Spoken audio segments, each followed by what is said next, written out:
This is Angela Peterson, and she's going to start our conversation about behavior with us. And she's not up yet, but she will be in just a second after I introduce you. We heard all about LGS-associated disorders this morning, and of course, the seizures are a huge part of LGS, and they impact things like behavior and sleep and mobility, but behavior is something we hear over and over and over again. So we're so honored to have you here today, Angela. She really tried to fly in, but her flight got canceled. She was at the airport, but it didn't work out. So she is now online and ready to speak to us virtually. She's going to be talking about developmental behaviors in LGS and the power of the small. And when we think about behavior, we think about the things like when my daughter's seizures really reduced by 95% when she was 18, there was all these things she still needed to learn that she never learned before, like, no, you can't lick the wall, yes, you need to share, you can't bite people, and you can't get naked in public. These are all things she should have learned like when she was 2, but because of the seizures, she never learned them, and now she's 18 and doing them. So that's one aspect of the behaviors that we deal with. And then there are the behaviors where we're not sure what's going on. Are they a seizure? Is it a psychotic break? Is it some sort of other behavioral issue? So we have a couple talks on behavior today and a family panel. But Angela's going to get us started today. She has her master's and her LPC, and she really thinks about the power of the small as we focus on those developmental behaviors. Angela, I'm going to turn it over to you now, and I think you're popping up. There you are. We can see you on the screen, so it's all yours. Thank you. Take it away. I am so sorry that I could not be there in person. It breaks my heart because I really prepared for that. And like she had mentioned, I was at the airport ready to go. But if there's anything that 2020 has taught us, it's we've got to be flexible and use Zoom when all else fails. So I am grateful to be with you all today. As she mentioned, my name is Angela Peterson. I am an LPC. I work in Amarillo, Texas at a nonprofit pediatric rehabilitation clinic. And so all of the noise that you guys were talking about, that's my daily thing in my office. So I love to hear it. We provide services in speech, occupational therapy, physical therapy, and as of a few years ago, they added me on for counseling. And the main reason that they brought me in was to be able to really help the therapist. What they noticed was that some of our therapies couldn't happen because behaviors were occurring. And so when I was brought onto the team, it was to address those behaviors, but more importantly, it was to really work with our families.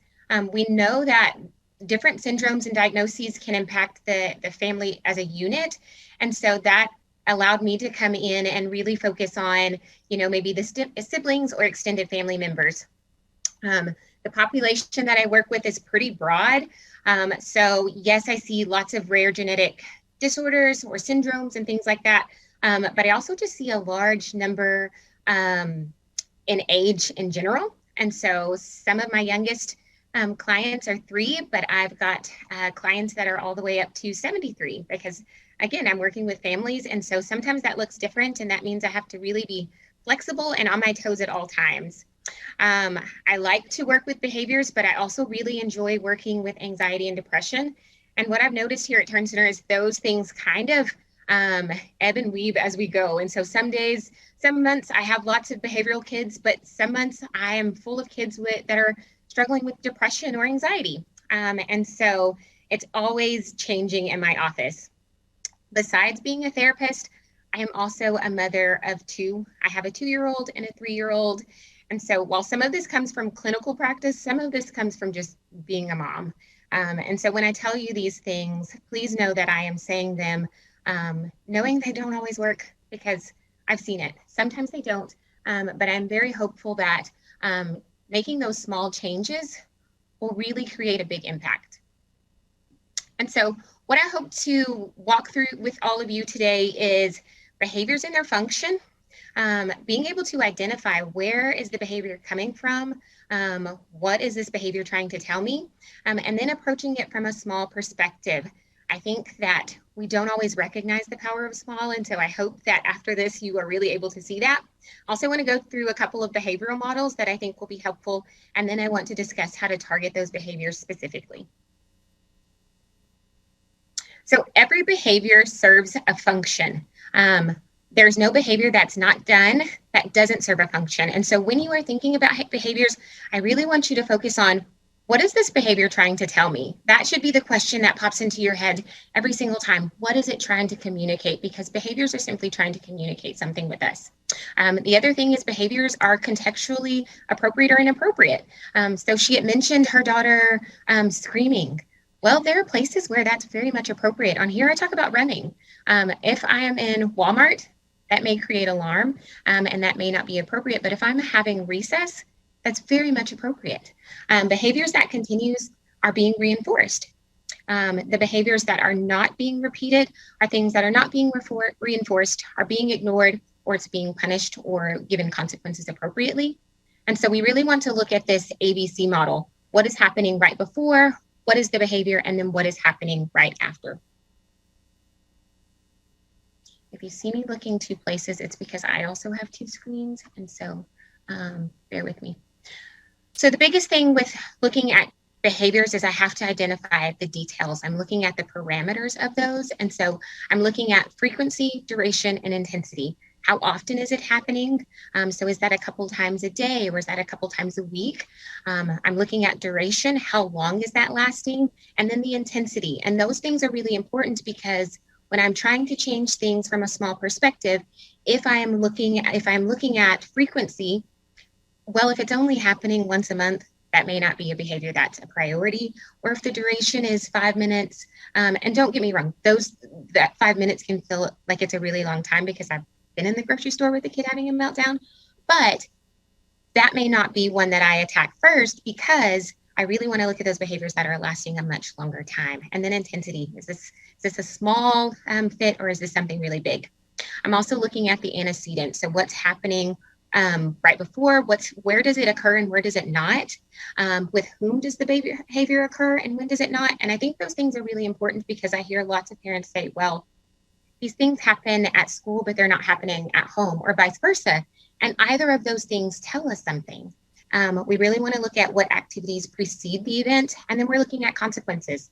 How do you respond to the behavior versus how other people respond? That may be the difference between it's occurring at school versus it's occurring at home. And then what are the consequences right after the behavior? And so I want to take you to a function of behavior model, just so you can see that that flow throughout that process. So when asked to work with a partner, Juan rips up his paper and he stomps away. As a result, the teacher sends him to his desk to work alone while everybody else works with partners. And so here our antecedent is when he's asked to work with a partner. The behavior is rips up paper and stomps. And then the consequence is he's asked to go do his work alone. So the function here was avoidance or escape, working with a partner. And so now I want to expand that a little bit, because although behaviors tend to come from 4 different places, they also branch out into what you can do. And so the 4 pieces that this breaks off into as a behavior function is sensory. And so that is stimulating the pleasure zones of the brain. We have escape, and so I'm trying to get away or get out of that situation.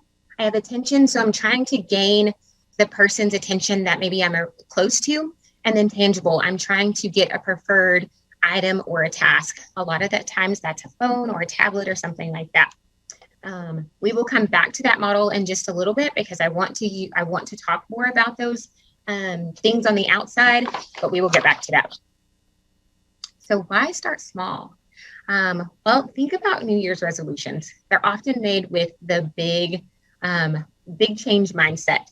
And so someone might say, well, I am going to completely change my diet. I'm going to work out 5 days a week, and I'm going to drink a gallon of water. Well, if they were doing none of those things previously, then you're going to have a problem. After a few months, what's going to happen? Well, the person isn't going to go to the gym as much anymore, or not at all. Their habits are going to start to slip back into not drinking their water or not having those healthy meals. Well, why does this happen? It's because they tried to change too many things at one time. And so the thing that they could have done differently is simply start with 1 day. 1 day of going to the gym. I'm going to work out 1 day consistently for a month. And when I feel really confident about that, I'm going to move to 2 days. And as I'm growing in my confidence in doing that, I'm going to add in my meals and my water. And so while the goal here is different, the basis is still the same. I'm trying to change behavior. So I want to take you to research by a guy named BJ Fogg. Brian Jeffrey Fogg is a professor at Stanford University and a social scientist that has done extensive research on changing behaviors. He's also an author. And so I want to read the direct quote that he has. One of the best ways to get people to do a behavior in the long term is to build their confidence in ability through baby steps. It sounds trivial, but it's not. Baby steps are powerful. It's a way to help people continue to do harder and harder behaviors. The way it works is this. If you start someone out doing something easy, and if they feel successful doing that thing, they are much more likely to do it again because that behavior becomes easier to do. So as you have them take baby steps, you are letting them develop more ability and more motivation. And so BJ Fogg also has a Fogg behavior model, which I love because I think it works well for adults and for children. And so what he says here is behavior is equivalent to motivation times ability times prompt. In some of his earlier work, he calls that a trigger. So you may also see some of that wording if you look those things up.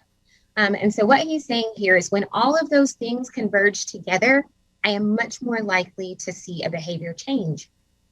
And so what that means is a behavior is more likely to be changed when high levels of motivation are not required. It's easy to do, and there's a good prompt. When you think about prompt, I want you to think of something that's naturally occurring. And so that might be when I put my hand out, someone's going to know to shake it. That might be something like I'm trying to get someone to maybe do a marathon. I'm not going to initially ask them to do a marathon. I'm going to try to first tie that to a prompt. And then I'm going to try to make them do those things in baby steps. So initially I'm going to say, can you walk to your mailbox? Well, most people walk to their mailbox pretty frequently. Maybe not. I don't want to go get my bills. So maybe not, but most people do that. And so there you have your prompt, and I can say, hey, do that for a little while. And now I can ask a bigger request, such as now maybe do a mile. And now I want you to do a 5K. And eventually I can make that bigger request of, hey, let's go try a marathon. And so if you look at the model that is on the screen, you will see there are stars marking different places. And so I want to talk about those specifically. So the New Year's resolution would be one of those things that's at the very top of that chart, that top star. And so motivation is really high, but it's hard to do. And so you're going to see that they fall behind that activation threshold. When you're thinking about that from a kid perspective, you might think about something like a kid who is having meltdowns. They are probably going to be in that lower end. I hope my clicker shows that. But they're going to be in that lower end of that threshold in the corner where motivation isn't high and it's really hard to do. Most children don't have the skills that they need to be able to calm themselves down unless they learn them. And so my ability is low, but so is my motivation, especially if it's being reinforced and I'm receiving feedback, like I'm getting my tablet when I'm having a meltdown. You can see my motivation to change that behavior isn't going to be very high. But what I want you to use this for is to really track your motivation, your ability, your child's motivation, and their ability. Because if either of those things are not lined up, you're not going to see the change that I believe could be possible. And so now I want to direct you back to that function model. And I really want to work on those, talk about those outer pieces. And so we'll start with attention. Some of the ways that I can address this is by giving functional communication. And so that's the child being able to learning ways to communicate their need prior to it occurring. You may also have the token economy. So the child receives a reward. Usually it's something like a sticker. So they receive an item like a sticker every time that they do the behavior that's desired. And eventually they can turn those in for a larger prize. You also have attention. You can simply just give attention prior to the meltdown happening. And then proximity. So that may look something like time in versus time out. So time out is really excluding the child, getting them away from the individuals, maybe in the household, where time in is saying, I'm going to be next to you while you're having that meltdown. And it may even be just having close proximity as a cue or a signal for the child to not complete the behavior. So that sometimes that's just mom being present. Now I'll talk about tangibles. And so again, that was that preferred task per item. And so we're looking at maybe I do an alternative, provide them with an alternative item or behavior, extinction. And so I'm trying to not reinforce this behavior by giving them what they want. And so I'm not going to give you the tablet until the behavior is extinguished. I'm giving them reminders, and I'm also doing choices. For escapes, I'm looking at being clear and concise, telling them what to do, giving choices, and then sensory. Of course, that one's being maintained all on its own. And so I'm providing items or asking, do I actually need to change the behavior? Because if it's providing that stimulation, I may not want to change it. So now I want to talk about, we've talked a little bit about the small perspective from BJ Fogg's research, but now I want to give you real world examples from behaviors that I've been able to establish are things that you guys are all seeing. So one of those is eloping. And so I want to use those 4 functions to walk through the choices that you can give. So the function is escape. If I am thinking about this child, so my example is Jenna.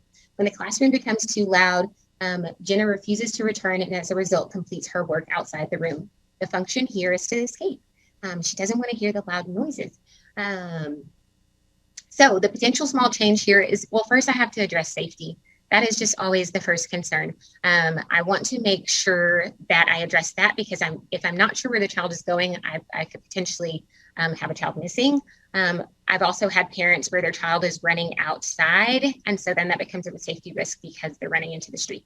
Then I'm going to give, so the small change here is structured choices. I'm going to identify safe places for the child to go to. And I'm going to walk with the child to those places until that is established. And so that might be, we find a classroom that is okay for the child to go to or a gym or something like that. And so we initially start walking them to that place. But eventually we're hoping that they'll establish this is the place that I go to. The other of those functions is tangible. Sometimes you might see that as extremely aggressive behaviors or violent behaviors, such as biting or kicking. And so the example here is Sam's timer for his 15 minutes of allotted tablet time have gone off. Mom has said, hey, Sam, give me the tablet. And he refuses and becomes really aggressive. As a result, Mom gives the tablet back. The function here was to gain that tangible item, that preferred item. So the potential small change here is simply give reminders. That can be at the beginning of or throughout their tablet time, or that can be closer to the end. And so that looks very different. So one of the things that you could do is say throughout their time is, hey, just a reminder, you only have 10 minutes of tablet time or 15 minutes of tablet time. I don't want you to forget you only have 15 minutes of tablet time. That could also be phrased at the end. And I should note here, you really want to make sure that you actually have the time to provide the 2 extra minutes. You don't want this to be when you're rushing off to school and you don't actually have 2 minutes to give. So while you still have time on the clock, hey, would you like 2 more minutes? I can tell you a lot of my kiddos respond really well to that. Even if it's just, hey, here's your 2-minute reminder that we're almost out of time. That just allows their brain to move to that next step or transition a little bit better. The last of those 4 things is sensory. And so you may see that as hitting self or head banging, but I want you to remember these behaviors are automatically maintained. They don't need a response to be reinforced. And so for this example, several times throughout the day, you recognize that Aaron is engaging in hitting behaviors towards self that don't appear to be connected to anything. The function here is sensory. They're trying to get those sensory needs met. And so the small change that I can make here is just provide those items. But again, safety is a concern here. And so the first thing I'm going to do when I'm addressing like the items that I want to give is provide a stuffy or a pillow. And I know some parents go, what? Yes, I'm not going to be able to stop that behavior immediately. And so again, we're working on small. So initially I'm going to just try to keep you safe, but eventually I'm going to pull those back as we are working on more tools. I could also provide a sensory diet throughout the day.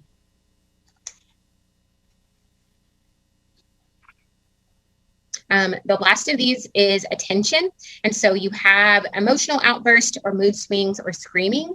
So while everyone's playing outside, Nate becomes really upset that he doesn't have a friend to play with. And so immediately his teacher comes in to try to help minimize that. The function here is to gain another's attention. And so the small change that I can do is simply give attention during that time. That may mean that I'm going to connect Nate with a child that he could play with. That may mean I give him a different task with me altogether. The other option is to provide some of that functional communication. Hey, Nate, I know when we typically go outside, you get upset. I wonder if you could state when you are doing so. When I talked earlier about the function model, the behavior model from BJ Fogg, I had stated like sometimes children aren't able to make that jump from I'm really upset to calming down. And so these are some of the tools that I will implement if that is the case. The first is a feeling chart. And so what I'm really trying to get the kids to do is just recognize that their feelings are changing. I can't tell you how many times I have a kid who's not even aware that they were getting upset. Like they know that, but when we talk about it, they were like, no, it's fine. And it always blows my mind. I'm like, they are really just not aware. And so when we're using our feeling chart with smaller children, like 3 or so, I will tend to do just mad, happy, and sad. And as kids get older, I tend to add more of those items. But really here, I'm just trying to create some awareness. I also have parents come in and work on this with them. And that's simply by what you would do when you're labeling colors when they're getting old, as they're growing up. Hey, that's a red crayon. Hey, that's a blue crayon. Feelings are exactly the same. When I'm watching TV, I go, oh my gosh, she looks really upset. She looks angry. She looks frustrated. Or, oh, look at how sad your brother is. It's simply labeling those feelings for them so that they become more aware of the fact that they're having feelings, but so are other people around them. The other tool that I really like to use is a feeling thermometer. So while this one has various different feelings on it, I really like to break that down into one feeling. So I will typically start with mad because that's usually just the one that triggers lots of behaviors. But I will break that down into different pieces. What does it look like when you are big mad, in medium mad, and then just small mad? And I want them to be able to identify what that looks like, but then also what they could do. And again, I have to have parents help on this because most of the time kids aren't aware. And I've had some kids that really are great at this and they are self-aware, but it's simply going back to labeling again. Man, I'm noticing that when you are starting to get upset, maybe you're medium angry, you start to maybe fidget.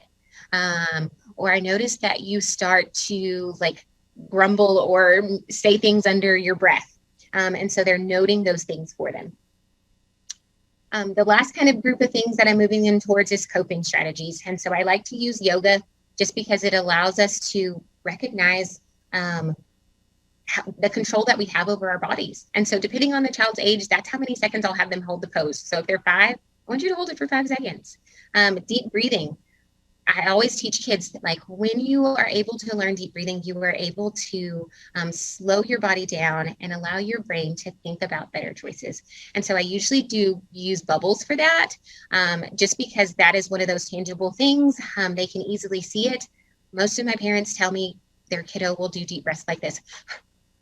Well, that's not going to actually calm me down. And so when I have bubbles, I can have them see, I need to do a slow breath to see those bubbles, to see as many bubbles as I'd like. I also use progressive muscle relaxation. And so that's simply helping them to learn the difference between when I'm tense from a yucky feeling, like I'm anxious or frustrated, versus when I'm really relaxed and calm.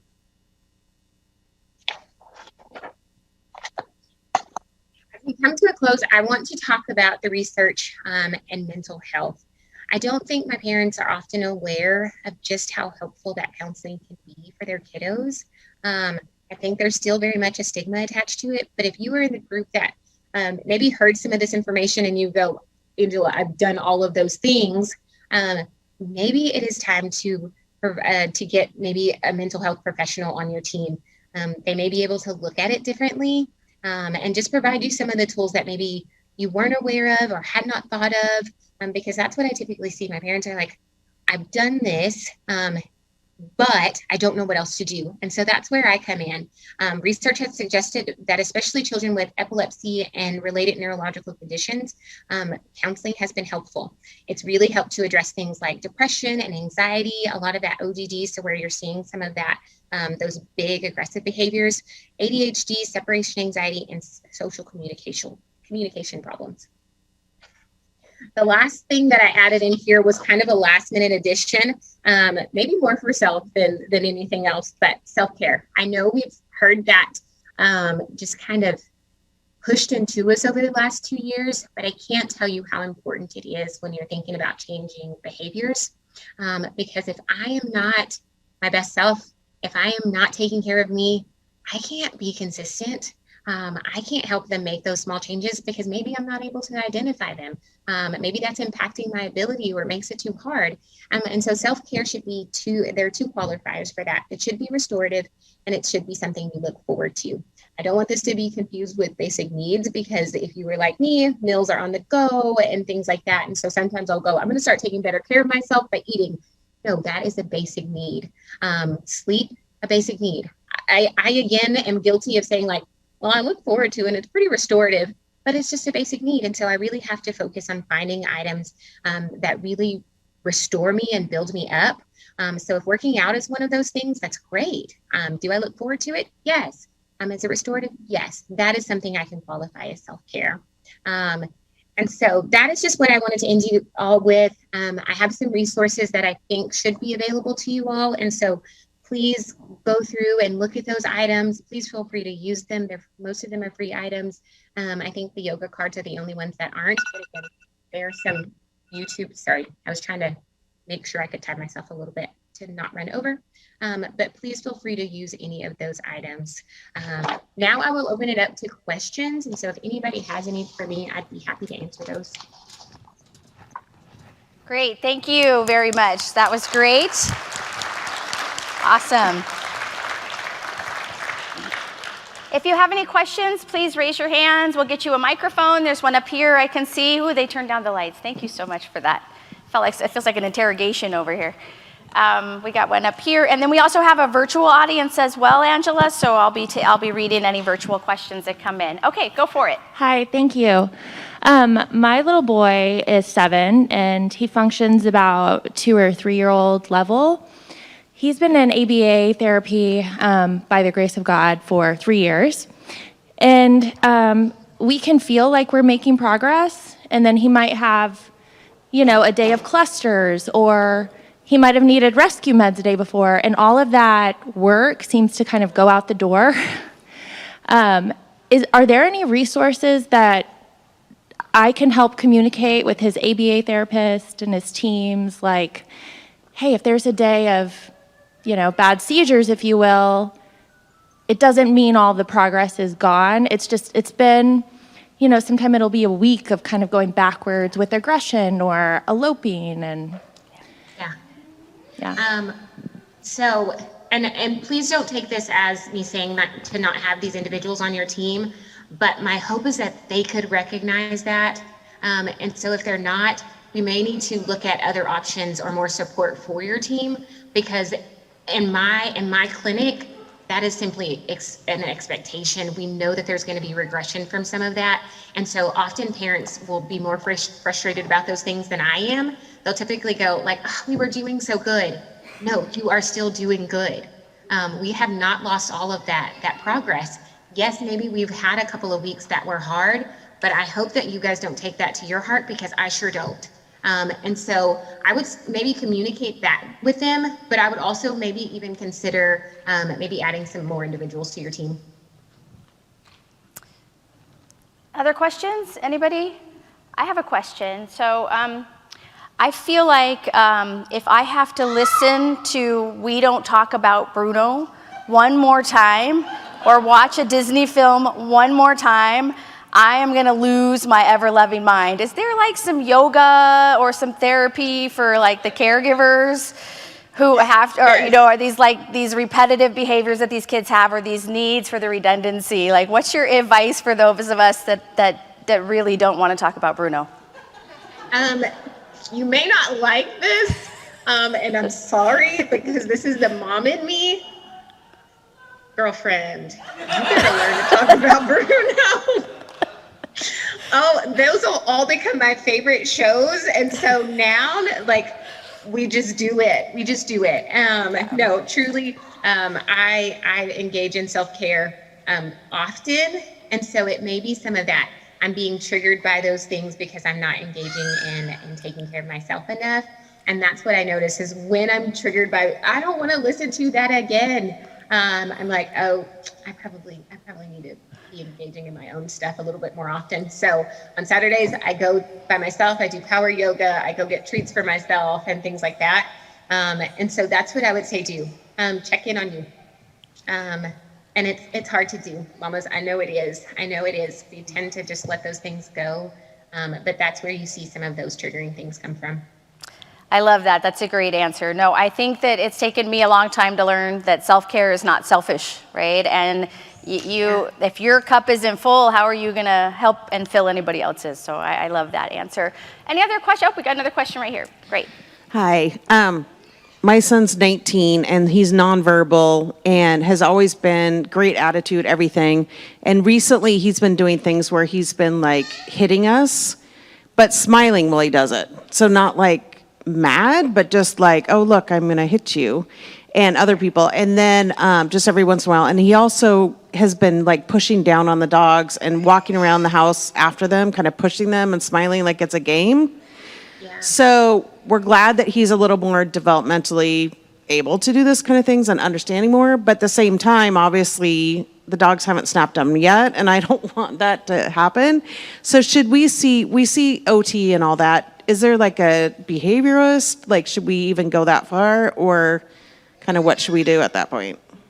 Honestly, I would start just at home, looking at how you're responding. So if he's continuing to do it, my first thought was, is it being reinforced by maybe I'm also laughing, or am I running to help? Like, oh, no, don't do that, because those things are probably filtering in the brain as like, as attention. And so the first thing I would do is look at how I'm responding. If you continue to see that, because I think it does start to become a safety concern, especially with the dog, then I would look into getting a behavioral specialist. Okay, thank you. Great. I think we have one more question over here.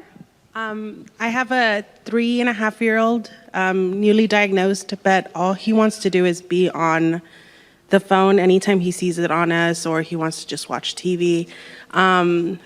But we've noticed that when we take it away, he's more susceptible to like learn and like be around us. So I guess my question is, how do I go about limiting the screen time without having an episode of him having a seizure or anything like that? Because I've noticed that like that's our big fight right now is anytime he sees grandma, he wants to go straight to her and grab her phone, or if he sees our phones, we always have to keep it away from him because he's like automatically like wanting that. So yeah, I guess that's my question. Yeah, and that's really hard to extinguish because, you know, the tablet is triggering so many pieces of the brain. And so the first thing I would do is maybe try to set some boundaries on when you do it so that you can create a schedule of when they can use it. So I would also even consider using it as a reward after you've spent time with us. And so really reinforcing like these things have to be completed before you get tablet time or phone time, and then put time limits on it. So when you get it, we only get it for 5 minutes so that we set that new expectation. Great, and this is such an important conversation. I'm going to take one more question from one of our virtual viewers. So what are some options for a child that doesn't want to leave a specific area and instead will go into a corner and headbang, and they do this against very hard surfaces? Do you have any advice there, Angela? The thing that I'm thinking first is just where is that happening? And you may not be able to respond quickly, and that's okay. But is it happening because I don't want to leave, you know, the playground or leave Walmart or something like that? Because that would look very different than something else.